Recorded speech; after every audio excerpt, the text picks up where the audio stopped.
Welcome to Pindar Poetry. We hope you learned something new. You start by confirming the exact Textnow account that has the subscription. This avoids accidental cancellation of a different plan. Once signed in, make sure you can access settings and payment info. That's where cancellation controls live. If you're on mobile, open the app. If on desktop, use a modern browser.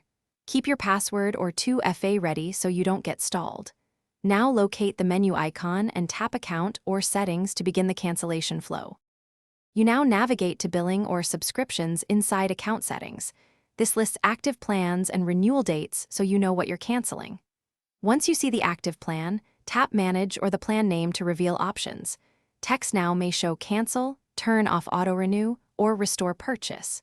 Choose Cancel or Turn off Auto-Renew, then follow prompts, read any on-screen confirmation and reason options. Doing this prevents future charges while preserving current service until the period ends. Finish by checking for an on-screen confirmation and retrieve a confirmation email. Save a screenshot for proof.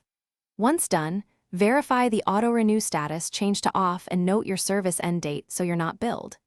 If you don't receive confirmation or the charge persists, make sure you canceled the correct account.